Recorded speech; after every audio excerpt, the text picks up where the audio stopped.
3 invités avec nous chaque soir pour décrypter les mouvements de la planète marché. Hervé Guez est avec nous ce soir, le directeur des gestions de Mirova. Bonsoir Hervé. Bonsoir. Bienvenue. Merci. Bienvenue à Gilles Bazissière qui nous accompagne également ce soir. Bonsoir Gilles. Bonsoir Grégoire. Vous êtes le président d'Equity GPS et Julien Pierre-Nouan qui est avec nous également. Merci et bonsoir Julien Pierre. Bonsoir Grégoire. Merci d'être là. Vous êtes directeur des études économiques et de la gestion diversifiée de Lazare Frères Gestion. L'inflation évidemment à la une et les réactions de marché, notamment sur le marché obligataire. Julien Pierre, je voulais reprendre pour cadrer un peu les choses la période du mois écoulé, du 11 mai au 11 juin. Que s'est-il passé sur le front de l'inflation aux États-Unis et quelle a été la réaction de marché? Le 11 mai dernier, le 10 ans américain était à 1,70%. Il est à 1,45% autour un mois après. On a eu le 12 mai un premier gros chiffre d'inflation aux États-Unis. C'était l'inflation pour le mois d'avril qui ressortait au global à plus de 4%. L'inflation cœur était à 3% sur un an. Hier, on a eu le deuxième gros chiffre, encore plus gros chiffre d'inflation aux États-Unis pour le mois de mai, avec une inflation globale qui atteignait les 5% pour le mois passé et une inflation cœur à 3,8%. Entre-temps, donc, je le disais, le 10 ans américain est passé de 1,70 à même moins de 1,45% au plus bas.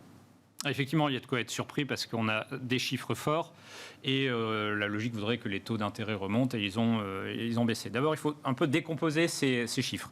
Ils sont forts parce que on compare les prix au prix de lockdown de l'année dernière où on avait eu des baisses de prix qui avaient été rattrapées et donc ça avait créé des effets de base qui ont tiré les prix, le glissement annuel, donc la variation sur un an des prix, à la hausse.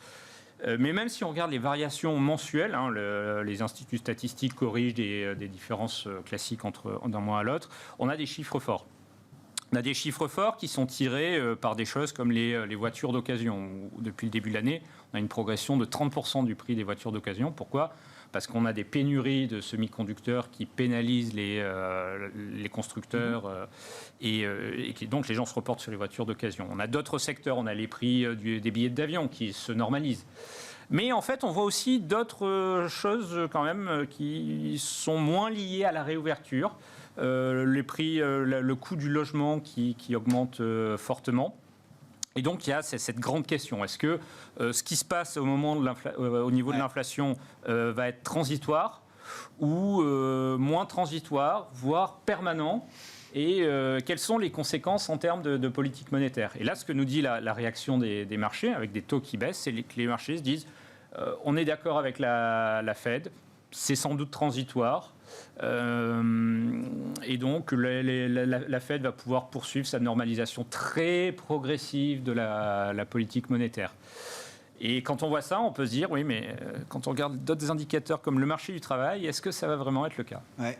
Et transitoire, ça veut dire que le marché considère qu'on va très vite revenir à l'ancienne normalité en matière d'inflation, parce que derrière la baisse des taux que j'ai annoncé, le 10 ans nominal américain, il y a une baisse des anticipations d'inflation. Et là, c'est pareil. La coïncidence, c'est à partir du 12 mai, à partir du premier gros chiffre d'inflation, on voit des anticipations d'inflation dans les marchés. Il y a plusieurs manières de les mesurer, mais à 10 ans, à 5 ans, toutes ces anticipations d'inflation ont commencé à reculer. Voilà, en fait, si on regarde par exemple une mesure qu'on appelle les swaps d'inflation, c'est grosso modo, ça dit combien les investisseurs sont prêts à payer pour recevoir l'inflation sur une période donnée. C'est une bonne mesure des anticipations.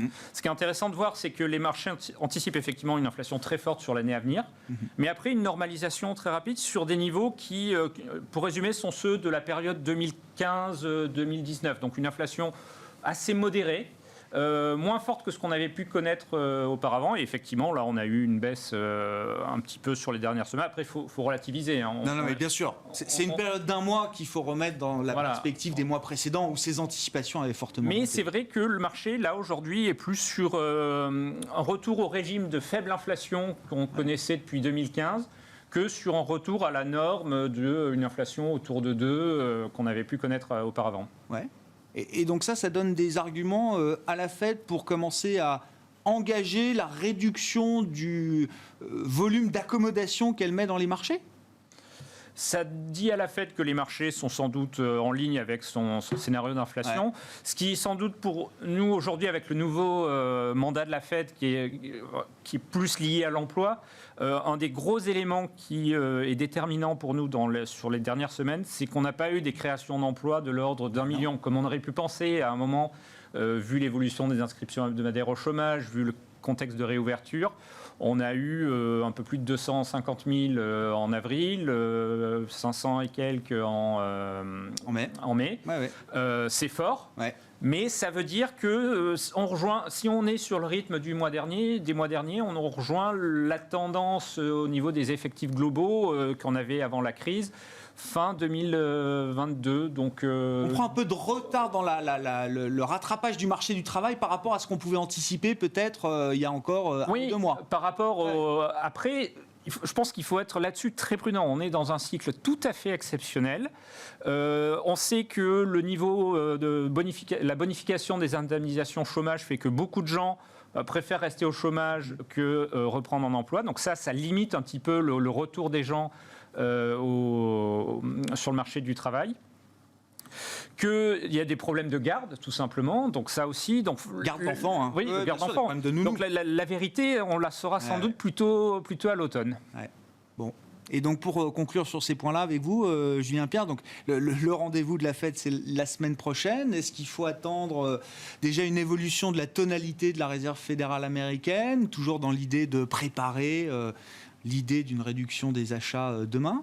Alors, sans doute pas, vu ces chiffres de l'emploi. On aurait eu des chiffres de mai de l'ordre du million.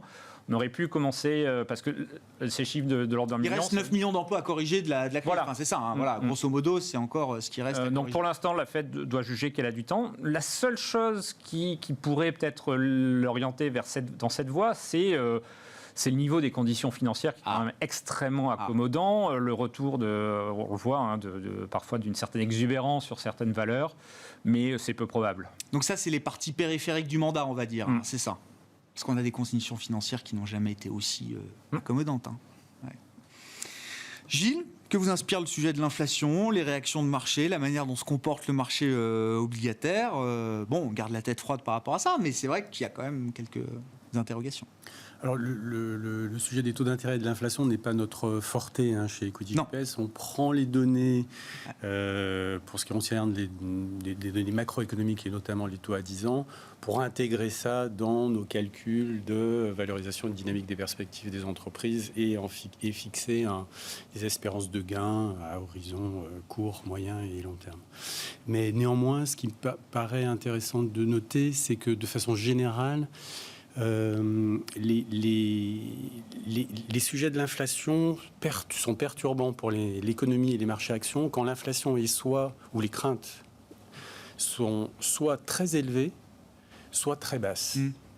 Et là, il me semble que, compte tenu de ce que Julien Pierre disait, avec un cycle perturbé, avec des enjeux majeurs en termes de transition énergétique, d'investissement, de financement de ces investissements, d'infrastructures, comme par hasard, on vient d'apprendre que si un deal se fait aux États-Unis, c'est bien parce qu'un plan gigantesque serait financé sans appel à l'impôt. Donc ça veut bien dire ce que ça veut dire. Ça veut dire qu'on peut le financer par le privé. Ouais. Ça veut dire aussi que la taille du déficit américain risque d'augmenter encore. Non, justement, non, elle ne sera pas impactée par ça, justement. Ça sera financé par les usagers, par le privé. Il y a énormément d'offres de financement dans le domaine des infrastructures aujourd'hui. C'est un domaine où tous les investisseurs de long terme cherchent à se positionner à nouveau. Donc, tout ça pour dire que, et revenir sur l'inflation... Dans l'environnement actuel, est-ce qu'on risque des dérapages énormes à la hausse ou à la baisse de l'inflation ? Il semble que les évolutions qu'on ait pu connaître restent quand même dans une forme de norme et de vibration autour de cette norme qui ne mettent pas en danger de façon incroyable les grandes hypothèses prises par les grands investisseurs institutionnels. Ouais, d'ailleurs, les marchés actions sont au plus haut. Effectivement, pour l'instant, ça ne perturbe pas beaucoup l'équilibre des marchés financiers et des marchés cotés. Hervé, qu'est-ce qui vous intéresse dans ce sujet de l'inflation, pas forcément les chiffres de CPI de mai et d'avril aux États-Unis, mais dans l'idée de ce nouveau régime d'inflation demain, les questions de transition énergétique sont souvent des arguments forts pour ceux qui estiment que oui, il y aura un régime un peu différent. Oui, non, mais ça a été dit, je suis tout à fait d'accord avec ce qui vient d'être dit. c'est à la fois, on a deux sujets majeurs aujourd'hui en termes d'externalité qu'on n'arrive pas très bien à gérer, la transition environnementale et le sujet des inégalités qui montent. Dans les deux cas, finalement, un petit peu plus d'inflation salariale qui permettrait un peu plus de remonter sur les prix, ne serait pas une mauvaise nouvelle. Donc de toute façon, de notre point de vue, en tout cas, une remontée, si elle est contrôlée, si elle est progressive, toujours pareil, c'est quand ça dérape que ça devient compliqué, mais une remontée de l'inflation qui permettrait de relâcher aussi les contraintes salariales sur les pays développés serait plutôt une bonne nouvelle pour mener à bien cette transition. Donc après, dans quel moment est-on ? Je rejoins aussi ce qui a été dit. On est sur un moment de marché où quand même on a eu une remontée des taux très très forte. On a besoin on est dans un moment de l'économie où on a besoin que la poussière retombe un petit peu, puisque on est entre les deux, entre la sortie de crise, etc. Donc voilà, le marché, il a toujours raison, mais il change d'avis tous les jours. Donc je pense que là, effectivement, on se dit qu'on est dans un moment de marché où on joue plutôt une poussée inflationniste transitoire qu'une poussée structurelle. Je serais...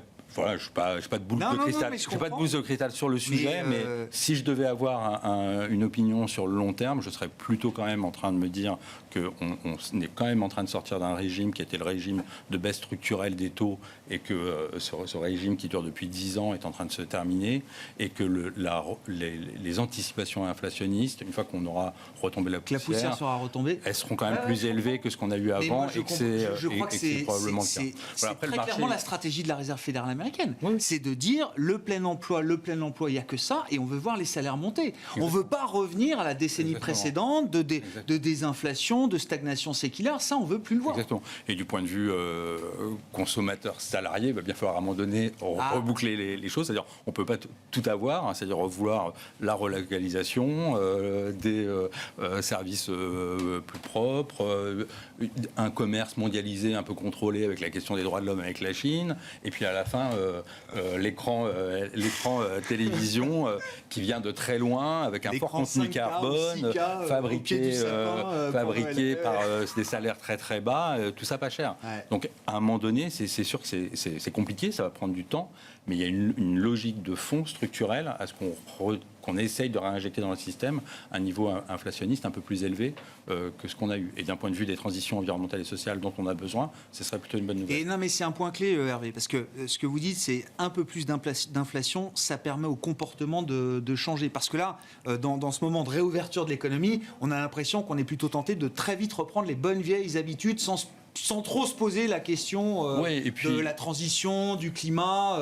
On a plutôt envie de revivre un peu normalement pour l'instant. Et puis pour le coup, ça m'arrive pas souvent de faire le financier classique dans cette émission, mais pour le coup, si je retourne à l'école, c'est quand même plutôt plus facile, y compris sur les ajustements, l'ensemble des ajustements de prix, de transformation, quand il y a du grain à moudre sur les salaires, parce que à zéro, c'est compliqué d'ajuster. Vous ne voulez jamais être celui qui va perdre. Donc c'est quand même plus facile de faire les ajustements sur une base inflationniste un peu plus élevée.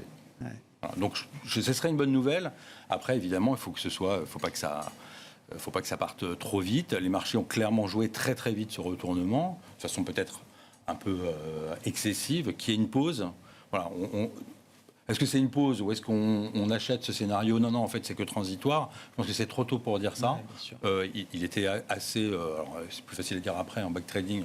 Il était assez naturel de s'attendre peut-être à cette pause-là, vu la vitesse, et vu qu'on est dans un moment où, effectivement, c'est trop tôt pour se prononcer sur les matérialités des chiffres derrière.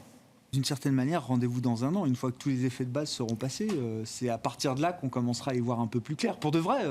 Pour de vrai. Mais c'est ça. En Europe, les effets de base, on va les avoir avec nous jusqu'à la fin de l'année, du fait de la baisse de la TVA allemande. Ouais.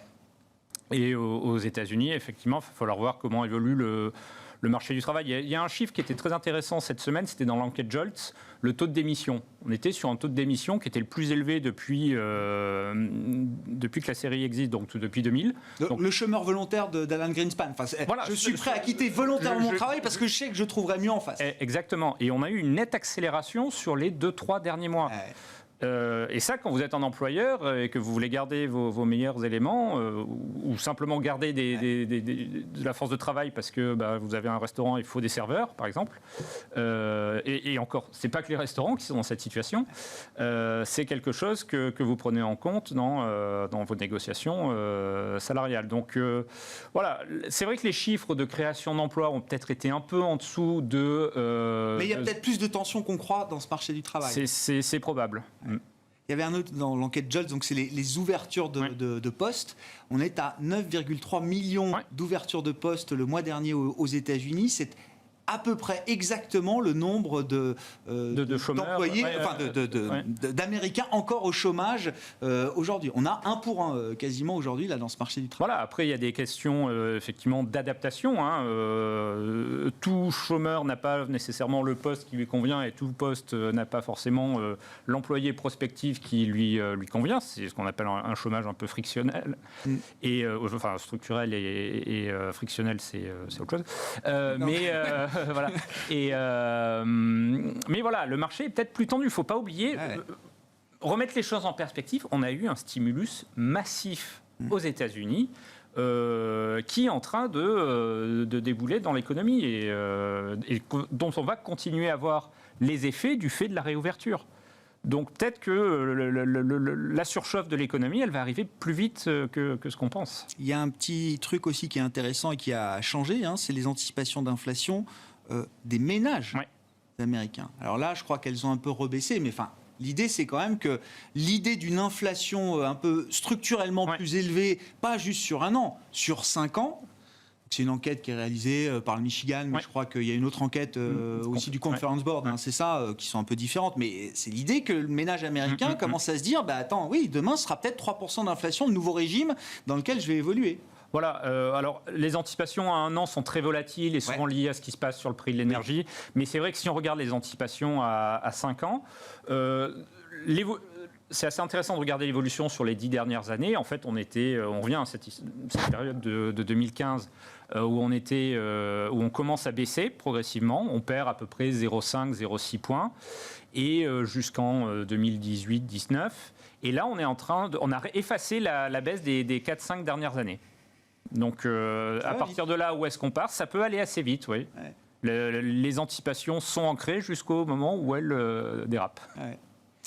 Bon, si on en vient au marché globaux, marché actions, évidemment, avec vous, Gilles, voilà, je disais en introduction, 6600 points sur le CAC, ça y est, c'est fait. Enfin, chaque mois qui passe est un mois positif sur les marchés actions, particulièrement en Europe, spécialement sur le CAC 40 qui gagne maintenant près de 20% quand même depuis le 1er janvier. Alors je ne sais pas ce que disent les radars et les ratings d'equity GPS sur le monde des marchés actions aujourd'hui, Gilles. Alors pour le monde dans son ensemble, le rating agrégé qui résulte de la moyenne redécilisée de nos ratings individuels action par action que nous recalculons chaque jour avec nos ordinateurs, c'est autour de 2 sur 10. Donc médiocre. Et 2 sur 10, dans le passé, ça a correspondu à des performances moyennes à horizon 3 mois, en rythme annualisé de moins 4%, c'est-à-dire autour de 0.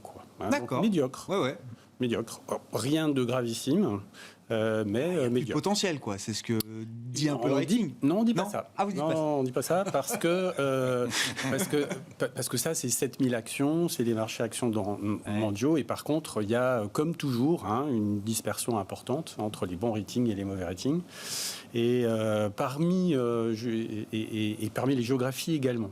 Et souvent, d'ailleurs, avec des ratings géographiques qui sont le reflet indirectement de nos ratings sectoriels. Il nous paraît beaucoup plus intéressant de s'intéresser aux secteurs mondiaux qu'aux pays et qu'aux géographies, sauf dans des cas très particuliers comme le Japon, comme certains pays émergents qui seraient restés cycliques, alors que les pays émergents sont de plus en plus croissance et de moins en moins cycliques. Mais tout ça pour dire que sur la zone euro, on a encore un rating constructif à 5 sur 10 qui, lui, a correspondu dans le passé à des performances ultérieures de plus 22%. À 3 mois en rythme annualisé, alors qu'aux États-Unis, on est dans une zone très légèrement négative en termes d'espérance de gain globale. Voilà pour c'est intéressant, non, mais ça conforte l'idée que les actions européennes vivent leur meilleure vie, que c'est le marché fort, voire le marché leader en ce moment. Ça fait quelques mois déjà que ça dure. Oui, ça fait quelques mois que ça dure, bien sûr. On a le droit d'insister sur cette situation. Bien sûr. Et par contre, en termes sectoriels, on ne peut pas passer en revue l'ensemble des secteurs, mais il y a un double secteur qui me paraît très intéressant, avec une forte dichotomie de rating et qui correspond à ce qu'on peut apprécier au global en termes de situation stratégique et fondamentale des entreprises concernées, c'est tout ce qui concerne le transport en général. On a des ratings très mauvais sur les compagnies aériennes et tout ce qui est lié au transport aérien, donc l'infrastructure et les constructeurs. À l'inverse, on a des ratings très très élevés sur les constructeurs automobiles, comme si les êtres humains allaient favoriser, en tout cas pour ceux qui le peuvent d'un point de vue économique, allaient favoriser les transports individuels, et ce peut-être jusqu'à des niveaux de marge implicite pour les constructeurs très élevés, compte tenu également du statut symbole, du domaine de la bagnole, etc. Même si les générations étaient historiquement moins sensibles à ça que les nôtres, ou que la mienne.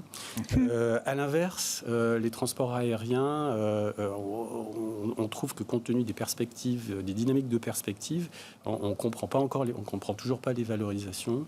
Les bilans des compagnies aériennes sont dramatiquement leveragés. On a eu des augmentations de capital dans tous les sens, des émissions obligataires qui comportent sans doute des clauses qui, de toute façon, le retour à meilleure fortune bénéficiera nécessairement plus aux porteurs obligataires qu'aux actionnaires traditionnels. Et en plus, elles n'ont pas cette espèce de bouffée d'air frais que peuvent avoir les constructeurs automobiles, y compris les incumbents, sur l'électrification de leur flotte.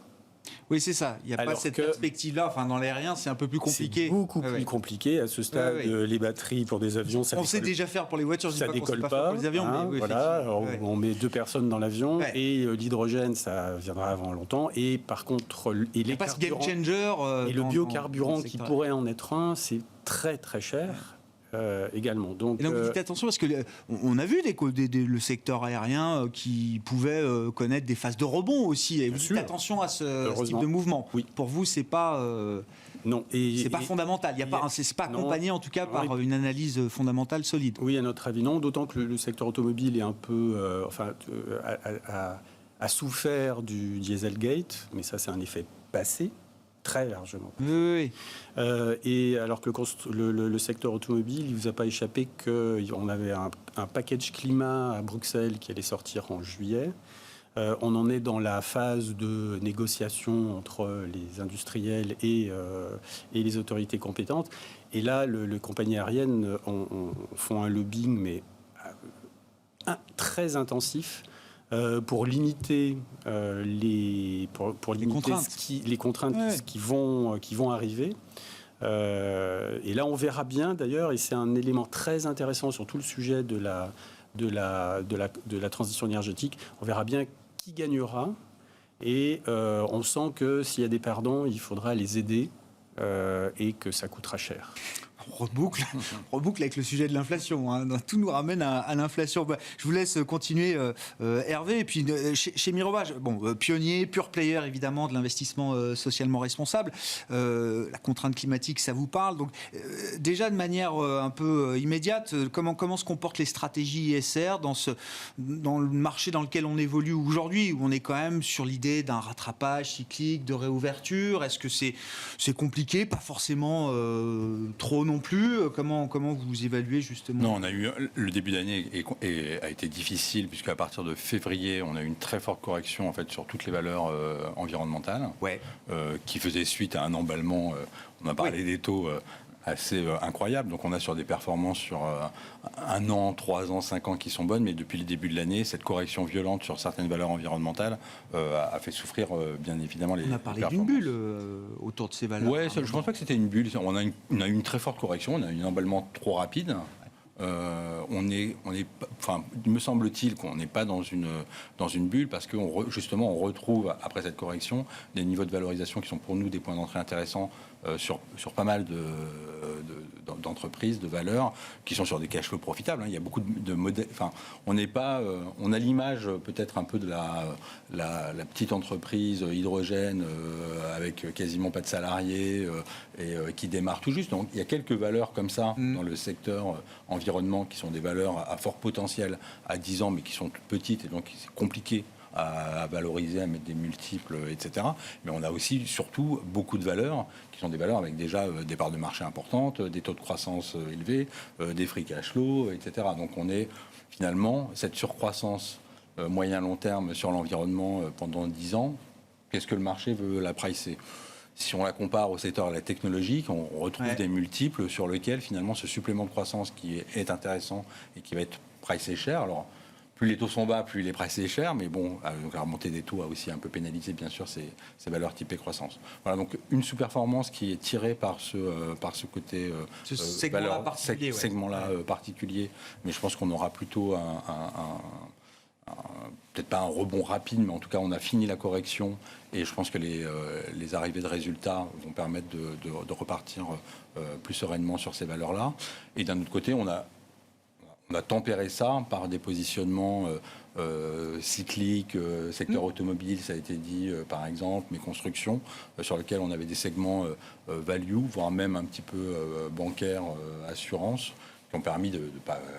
on n'est pas investi 100% sur du valeur green quand on fait de l'ISR. C'est intéressant. Et value et ISR, enfin value et critères ESG, oui, ça match. On peut trouver dans la value des sociétés qui cochent les cases suffisamment, en tout cas, pour être achetées et investies par les équipes de Mirova. Bien sûr, les constructeurs automobiles sont l'exemple typique. Ouais. Mais on a aussi toute la partie construction, on a toute la partie financière. Les banques aussi, les banques, ça peut être des élèves, de bons élèves ESG. Tout le monde peut être un bon élève. non, je sais. On n'a pas de. Non, mais c'est secteur en particulier. Non, je pense que c'est intéressant parce que dans l'ISR, il y a quelquefois une connotation moralisatrice, jugement éthique. On a l'impression qu'on est là pour dire. Qui a le droit d'être là et qui n'a pas le droit d'être là. Je voudrais le redire que chez Mirova, l'ISR, c'est pas ça.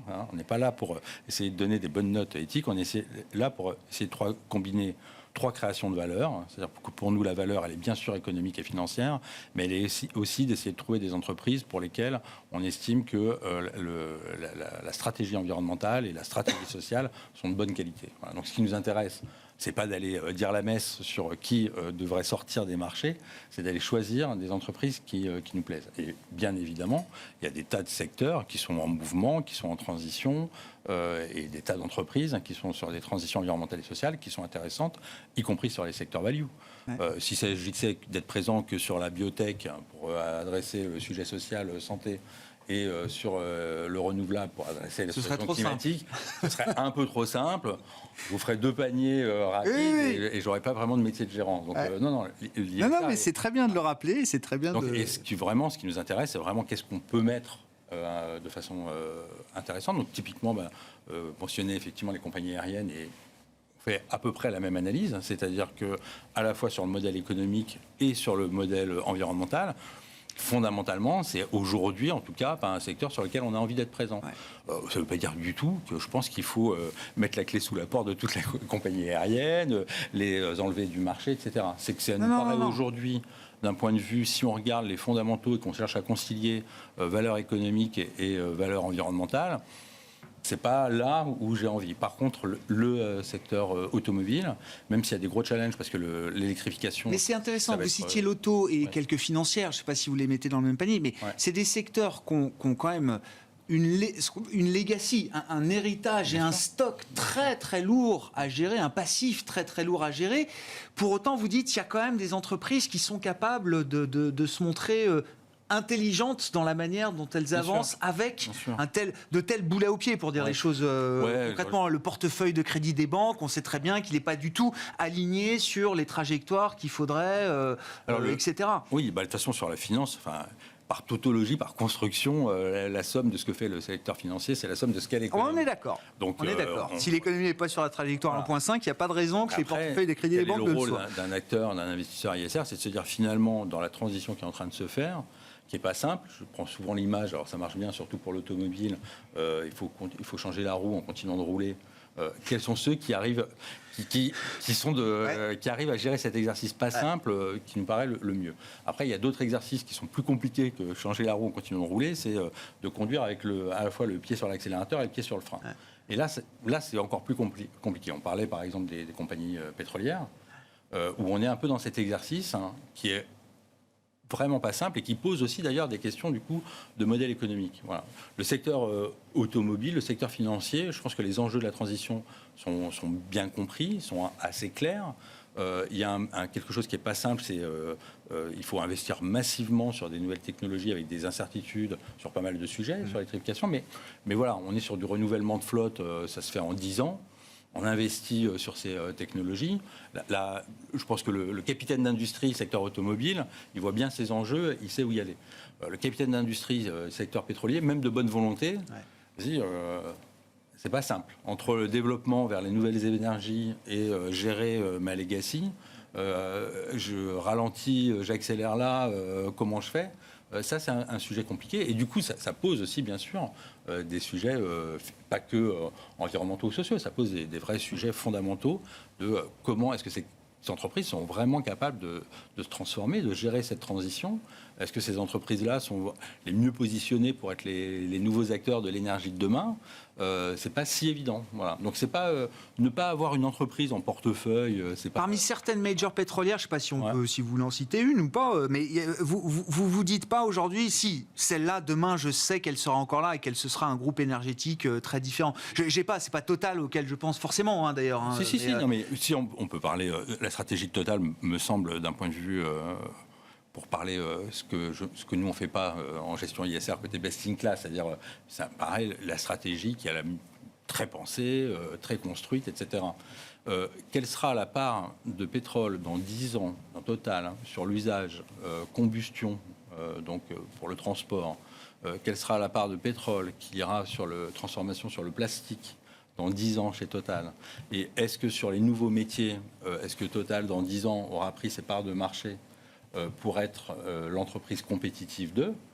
Moi, je ne sais pas. Je dis juste que c'est quand même un sacré défi, un sacré challenge. Donc, je souhaite vraiment qu'ils le réussissent, ce défi. Mais mais c'est un cas d'investissement trop incertain pour vous encore, pour une gestion ISR comme Mirova, par exemple. Si je suis cohérent avec moi, je me dis... On est plutôt sur un modèle déclinant, qui est la partie pétrolière. Donc, est-ce que j'ai envie d'investir sur Total, sur ce modèle déclinant? Pas forcément. Est-ce que sur le modèle où ils veulent accélérer, est-ce qu'ils seront forcément les gagnants? Pas forcément. Donc, je ne vous parle même pas de est-ce que je trouve que la stratégie, d'un point de vue éthique, moral de Total est bonne ou pas bonne. Je dis juste c'est un modèle qui devient compliqué, y compris à lire pour les investisseurs. Je pense, y compris classique maintenant, sur ce sujet-là.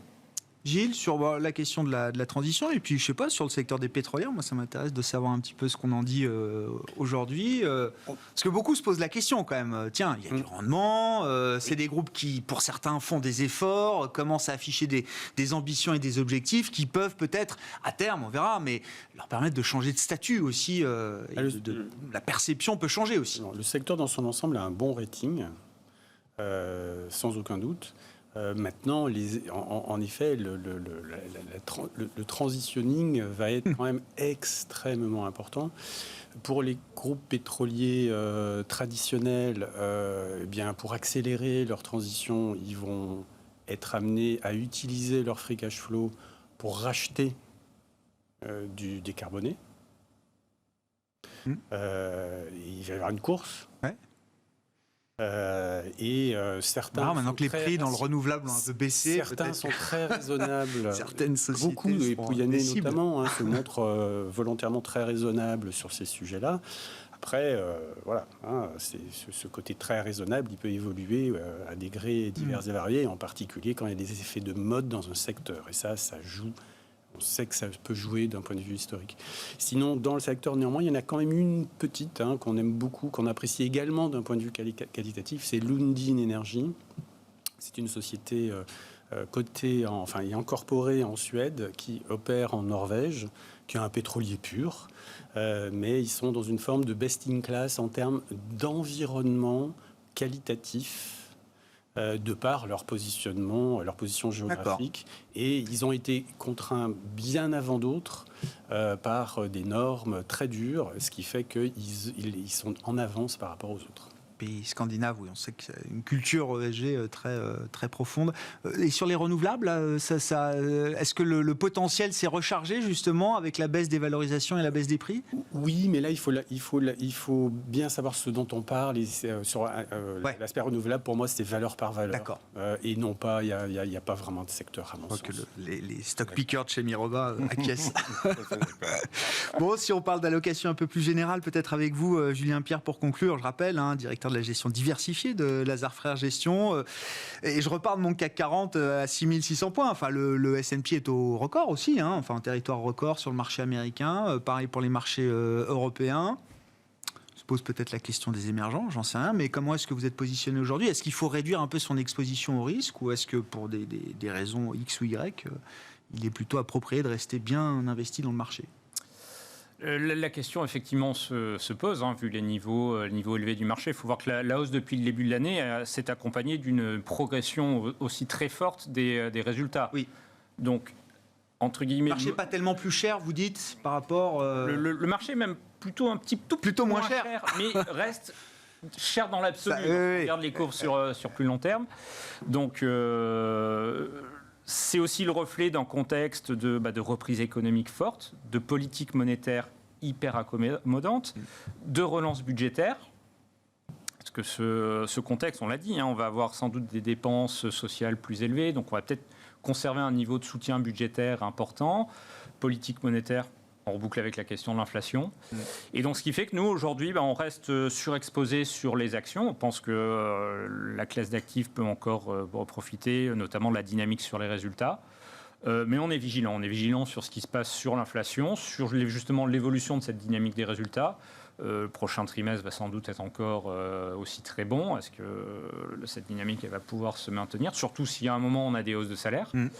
Comme on fait de l'allocation, de l'autre côté, on a des positions où, pour se protéger, où on est prêt à bénéficier d'une remontée des taux très longs aux États-Unis, qui pourrait effectivement... dans un mouvement où on se rendrait compte que l'inflation, c'est sans doute un sujet un peu plus pérenne, que les banques centrales vont devoir agir. Le match n'est pas plié sur l'inflation. Non, le match n'est pas plié sur l'inflation, le match n'est pas plié sur beaucoup de sujets. Et sur l'allocation action, vous dites quoi ? Est-ce qu'il faut neutraliser un peu les paris sectoriels, les paris de style, les paris géographiques, ou est-ce qu'il y a quand même, je sais pas, on parlait de l'Europe, allons-y, encore une fois, les actions européennes vivent leur meilleure vie.